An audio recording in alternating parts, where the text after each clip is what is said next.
అందరికీ నమస్కారం. ఒక సంవత్సరం వరకు బంగారం కొనొద్దు అని చెప్పేసి మన దేశ ప్రధాని నరేంద్ర మోడీ గారు దేశ ప్రజలకు పిలుపునిచ్చారు. పైగా ప్రస్తుతం మూడో నడుస్తుంది.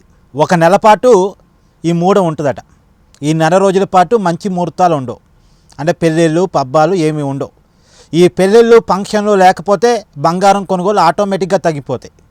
పైగా దేశ ప్రధాని మోడీ గారు పిలుపునిచ్చారు కాబట్టి ఆ ప్రభావం కూడా ఉంటుంది బంగారం కొనుగోలు మీద. పైగా ట్యాక్సులు పెంచారు, ధరలు పెరుగుతున్నాయి. కాబట్టి ఎంతో కొంత బంగారం కొనుగోలు అనేది తగ్గిపోయేటువంటి అవకాశం క్లియర్గా కనపడుతుంది. ఇంకొక వైపు బంగారం షాపుల వాళ్ళు లబోదిబోం అంటున్నారు. 40% ఆఫర్ ఇస్తాం, 50% ఆఫర్ ఇస్తాం, రండి బంగారం కొనండి అంటున్నారు. కారణం ఏంటంటే షాపులు వాటికి రెంట్ కట్టాలి, దాంట్లో పనిచేసే సిబ్బంది ఉంటారు, వాళ్ళకి శాలరీస్ ఇవ్వాలి.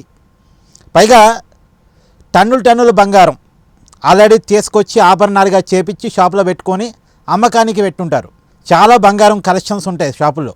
ఇప్పుడు వాటన్నిటిని అమ్ముకుంటేనే వాళ్ళు షాపు రెంట్ కట్టగలరు, లోపల ఉన్న ఉద్యోగులు జీతాలు ఇవ్వగలరు.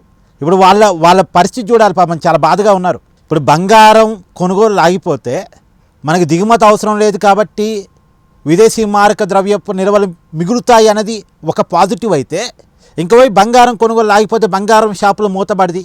లేదు బంగారం కొనుగోలు తగ్గి రెవెన్యూ కనుక తగ్గితే బంగారం షాపుల వాళ్ళు ఉద్యోగాలు తగ్గిస్తారు, షాపులో ఉన్నటువంటి ఎంప్లాయీస్ని తగ్గించుకుంటారు. దానివల్ల చాలామంది నిరుద్యోగులుగా మిగిలిపోతారు. బంగారం ఇండస్ట్రీ మీద బంగారం షాపుల్లో పనిచేసే వాళ్ళు 1 కోటి మందికి పైగా ఉన్నారట. వీళ్ళు సగం మంది ఉద్యోగాలు కోల్పోయే అవకాశం ఉంటుంది. మరి రోడ్డు మీదకి వస్తే వీళ్ళందరికీ ఇంకేం ఉద్యోగాలు ఉంటాయి?